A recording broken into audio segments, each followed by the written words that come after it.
What we go back to that before we get through this. We're going to start in the book of Kings in the first chapter.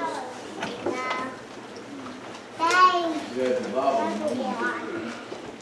I'm not going to read every word. I'm going to try my best to keep this as short as possible.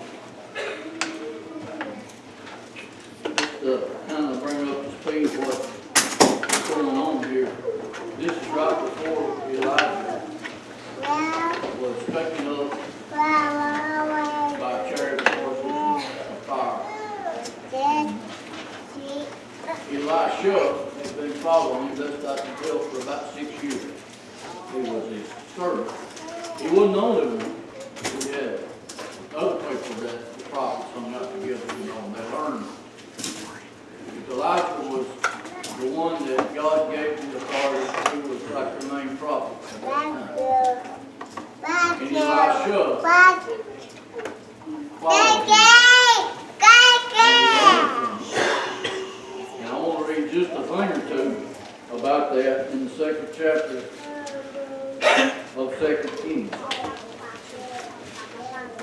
It starts off talking about how that the Lord was going to take up Elijah into heaven by a whirlwind. And Elijah went with Elisha from Gilgal.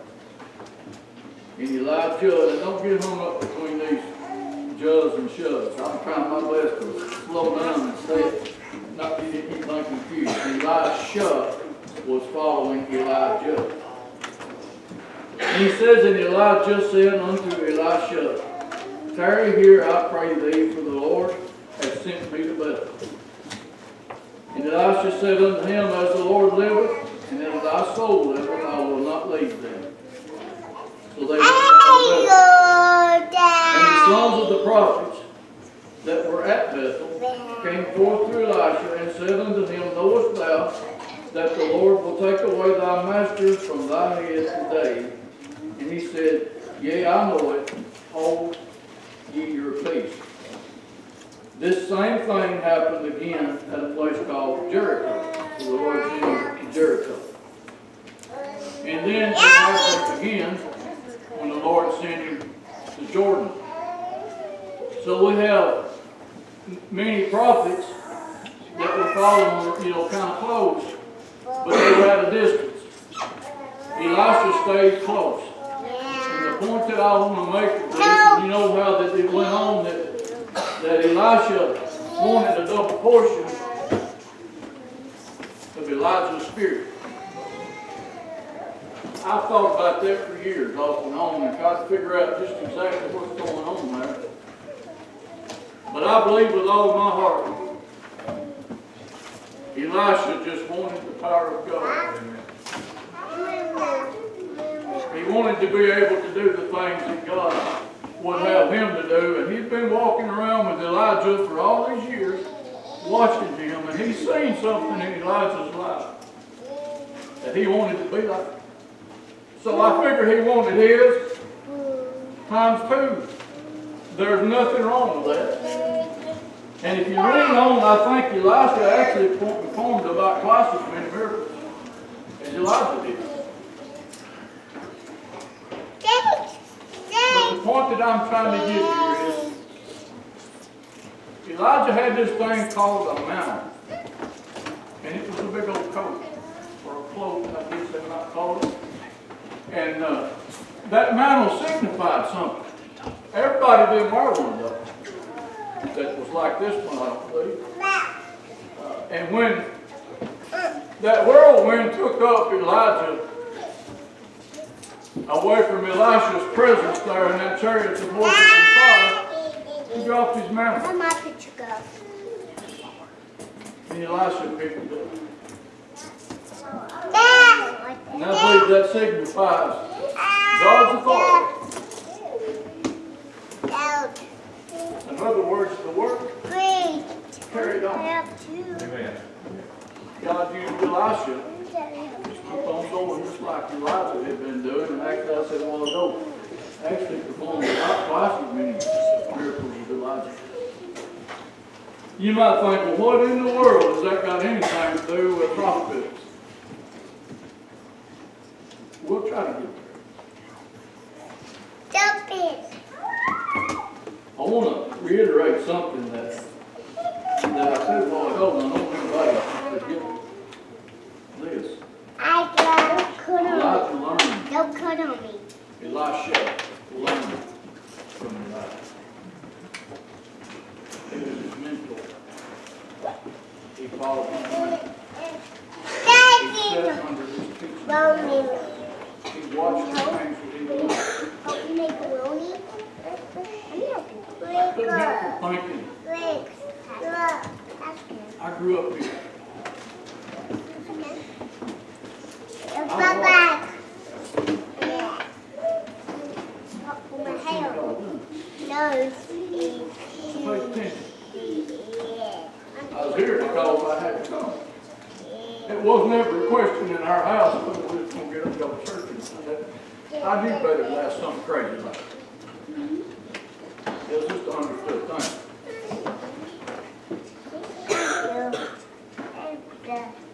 The faces of this church changed a lot since I was a kid.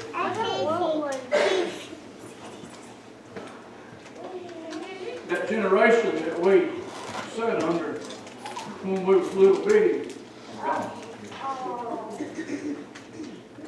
And that generation of our parents then,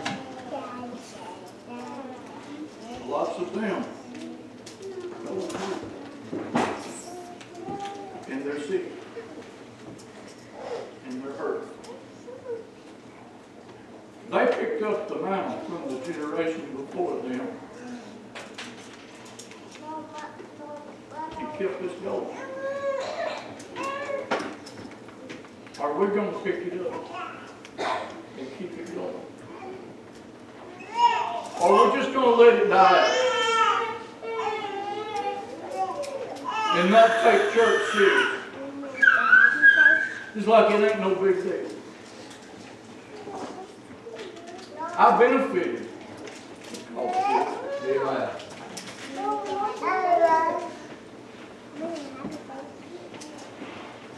Because somebody picked up the mantle and kept the hospital open. I heard about somebody one time sitting right there. I've never been in that kind of trouble before in my whole life. I've been in trouble with our Meador several times, and that was bad enough. But that day, I was absolutely crushed. My heart was broken.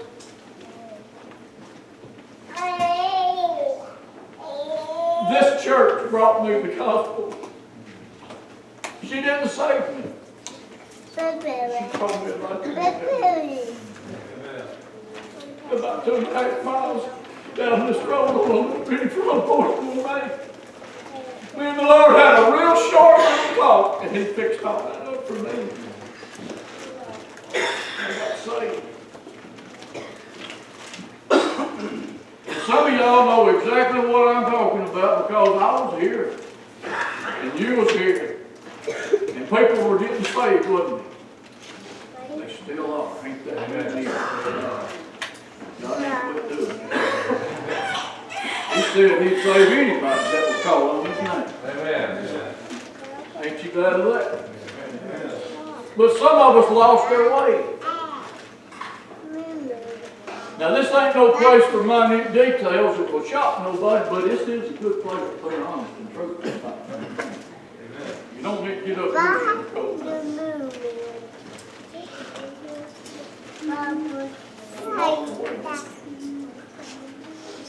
Got out in the world, you got in trouble, lost a lot.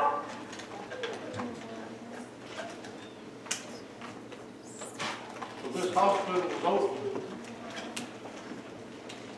I'm going to come back. You might say, well, why do you keep calling it a hospital? Well, let's get to the real of that. First of all, I want to read something because I can't quote it. In the 4th chapter of Luke, in the 18th verse, the Lord said, "The Spirit of the Lord is upon me, because He's anointed me to preach the gospel to the poor. He sent me to heal the brokenhearted, to preach deliverance to the captives, and recovering of sight to the blind, to set at liberty them that are bruised, to preach the acceptable year of the Lord." Everybody in that list was a needy person.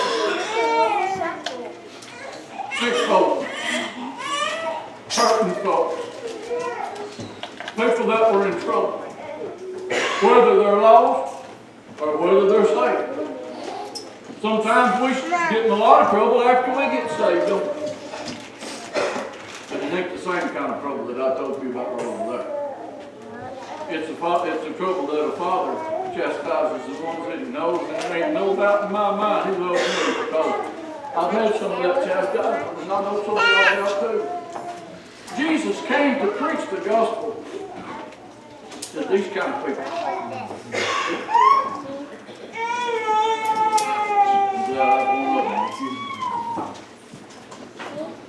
And then there's another place, I had it in my mind, and I can't quote it all, but about going into the highways and hedges and compelling them to come into my house that it may be filled. And the people that he's talking about is in the 14th chapter of Luke, in the 21st verse. It says, "So the servant came and showed his Lord these things, and the master of the house, being angry, said to his servant, Go out quickly into the streets and lays on the sheep, and bring in hither the poor, the maimed, and the halt,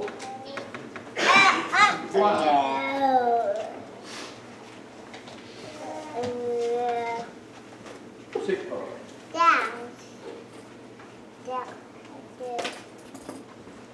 When people are lost, they're sick. Amen. And the church can't save. But the church can sure call the doctor.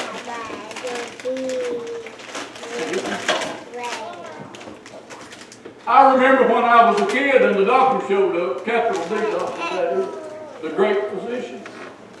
Boy, things changed. I can still remember Miss O'Hara standing up over here and raising her hands and shouting the praises of God. I can remember Jackie Cole and Waylon Morgan getting stirred up. I can remember some of y'all that they don't ever, hardly ever say anything but get up and thank the Lord and talk about it a little bit. Things like that. When the great physician shows up at the hospital, there's some serious healing can go on. I still want to try to tell you why I'm calling to the hospital. I had it on my mind here a while back. I believe the church is more of a hospital than it is a museum. A museum is where people are still.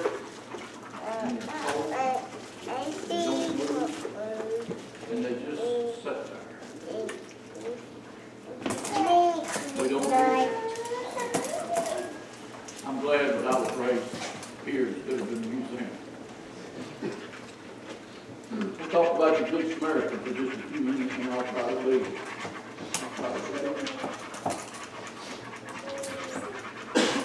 That they found in the 10th chapter of Luke.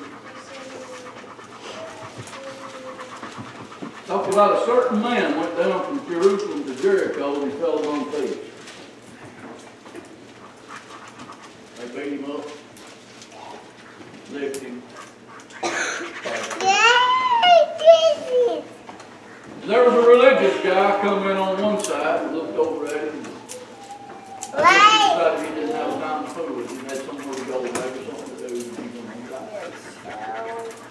And then there was another religious person come by on the other side and looked over at him.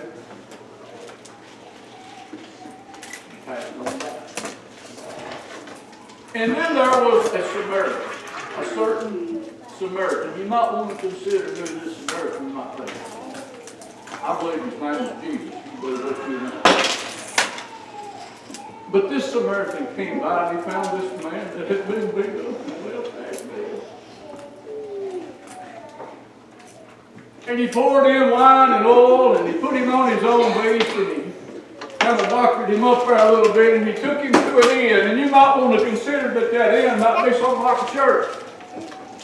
But that's where this man was left so he could recover, so he could get healed, so he could get better. And he said, and when I come again, I will pay you for anything else. And he paid the price for it right there at the beginning. Now we ain't going to get into all the details of that. But it just meant a whole lot to me to know that there's still a place that the great physician is still meet with people that are blind, in lame, and broken. I did not realize it was a while back just how broken.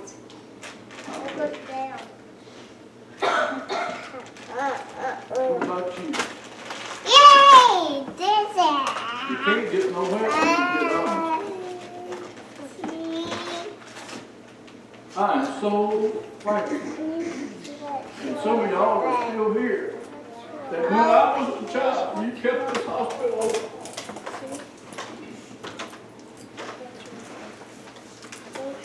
And I got saved.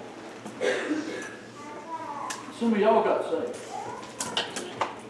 You can believe what you want to believe, but I don't believe the church of the Son of God is any place to be judging folks and condemning folks.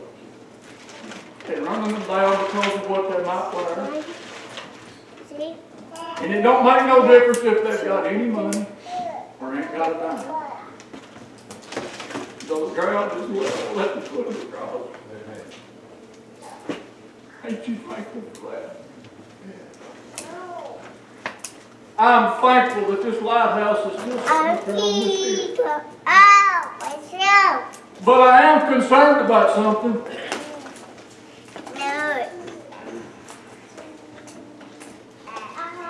What if nobody picks up the money?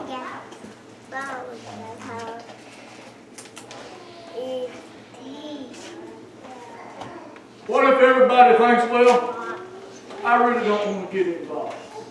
I just want to be one of those that just kind of sits back in the house and just go when I want to, when I take a notion. What if nobody gets involved? What if nobody takes a part? I was one of them that stayed outside until after Melvin Pettigo picked somebody to lead singer. I don't know if you knew that or not. Because I was scared to get up here. I didn't want to do it. So I thought, I'll get around that. I'll just stay out front and get somebody else. I was one of them that when I thought they was going to call on somebody to lead, I would get down behind some of the bigger boys. I didn't want to. I didn't want to do it. I was scared. I sure never would have thought he'd ever call something like me to preach. But it did.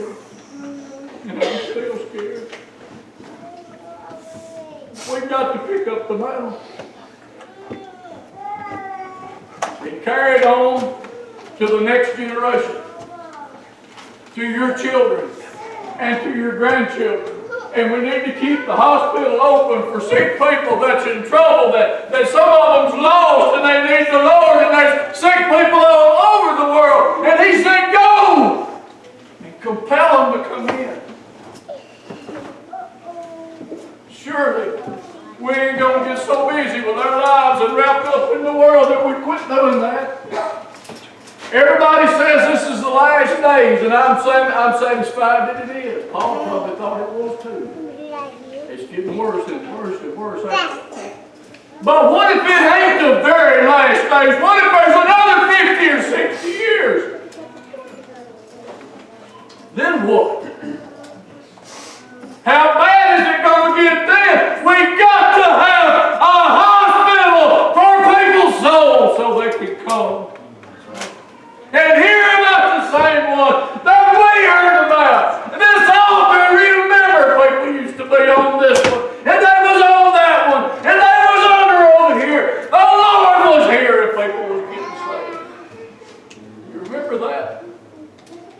I do.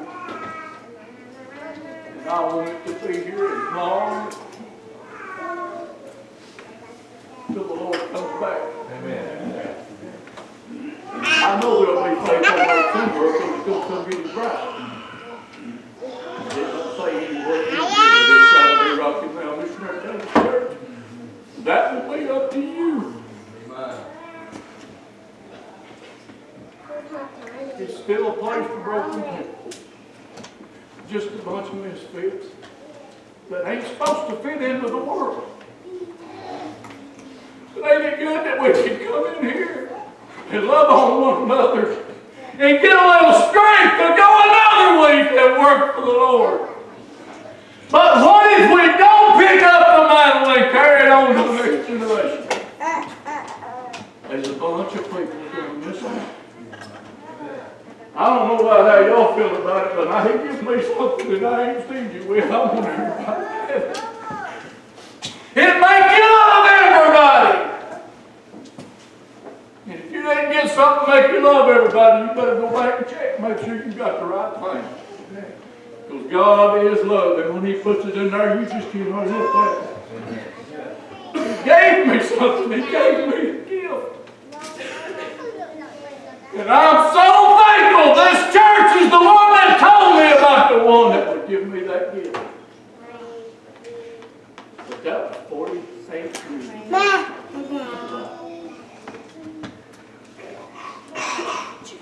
And she's still going. And I would not be afraid for my grandkids to come up here and listen to this man preach the word of God. I would not be afraid, Sister Tina, for my grandkids to hear what yours is going to hear. That's what you said a while ago, and I'm praying for you, and I hope that gets fixed. But I ain't worried about that in a year. Do you? But you just give it a few years. Nobody picks up the mantle. Nobody wants to take a part. Just let them do it.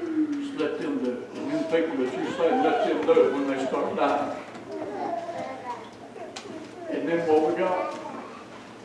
We need people that'll stand humbly strong for the truth. Amen. Amen. No matter what the truth is, it's all right here. We can't swerve from that. We can't waver from it. People need to hear about Jesus. And it's our responsibility to tell them that keep it off to it. And then, for those folks that got saved, and they got out, and they got in the world, and they lost their way, it needs to stay open for them too. You might say, why? Because God's in the restoration business. And they that are spiritual are supposed to restore people that got overtaken in the fall. Right? And at the same time they're helping to restore somebody else that got overtaken in the fall, they're supposed to be considered themselves unless they do the same thing. But what if there ain't nobody here? What if everybody's busy that day that person's going to back? Maybe they want to make their knowledge. Maybe they want to get right with the Lord. Maybe they want to get in a church. We got to keep her open. Some of you that are becoming grandparents, I enjoy being a daddy. I'll tell you what, it's a blast being a father. I tell everybody, I can fill them up with chocolate and caffeine and send them back home to mom and dad, and I don't have to put up with all that bouncing off the walls and stuff. Grandkids are fun. But there is nothing no more fun after you get them saved yourself than seeing one of your youngers or one of your grandkids. I got saved. It don't get no better than that. But if there's nobody here and the truth moves out, they won't hear it. They'll go to just simply saying, I accept the Lord and let that, call that good. Us preachers are supposed to preach the truth. That's the word. The instant. Man, see? Rebuke, reprove, exhort with all long-suffering and all doctrine. He said, because the time will come when they will not listen. They want fables. Their ears will be itching. They don't want the truth. There has to be somebody here at this church that'll carry it on. That'll make sure when somebody comes to this pulpit that they're telling the truth. God, keep this hospital. There's still a lot of sick folks. Still a lot of people hurting. And there's a whole lot of people dying.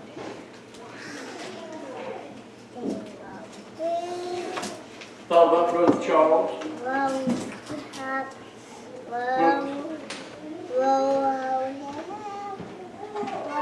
Sister Vicky. Thought about Sister Mickey Butcher.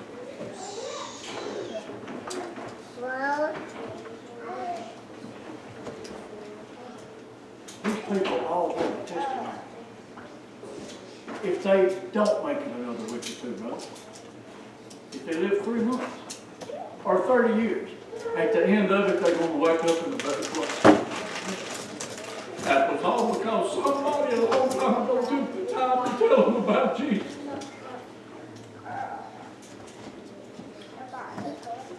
There's a whole lot of people that dies.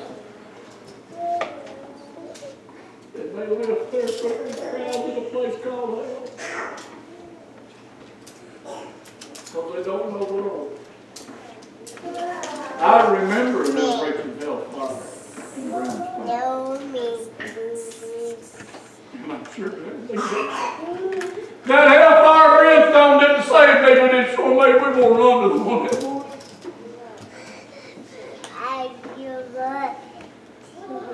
Don't say one more thing and I'll try to listen.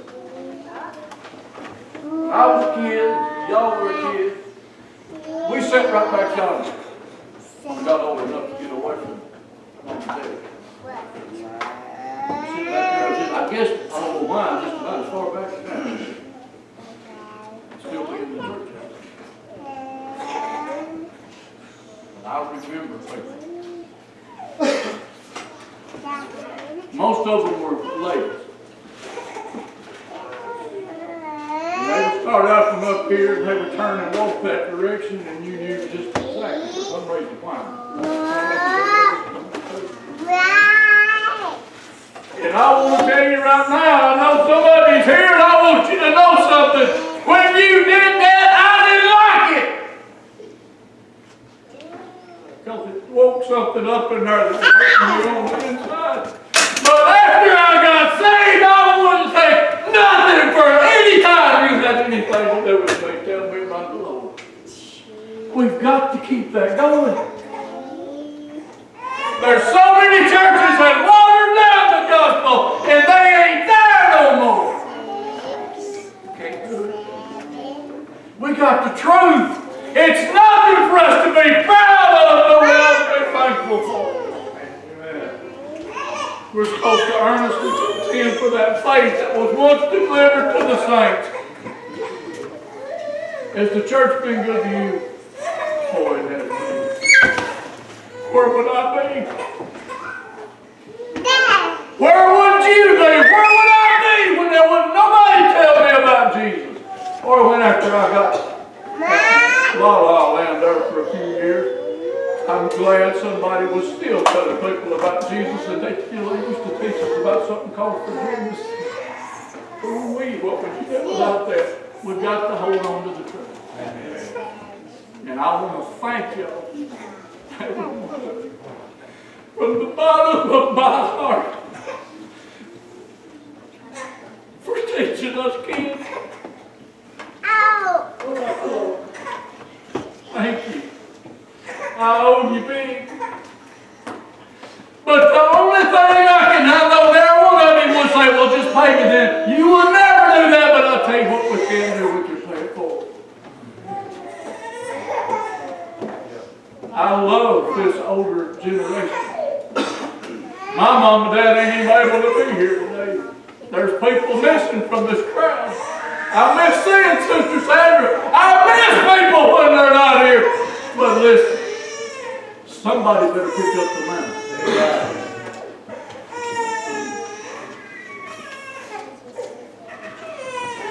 I appreciate you listening. I don't view this place as a museum where everybody sits around cold and stressed. I view it as a spiritual hospital where people can come and meet the one that will help their needs. I thank you so much for letting me have this appointment. I guess I should have done that first, but I forgot. I don't know what y'all standard form is here anymore as far as the altar service part. If I remember correctly, that was never any form to start with as far as. But I am going to get out of the way and let Brother Dean come up here and do what y'all want.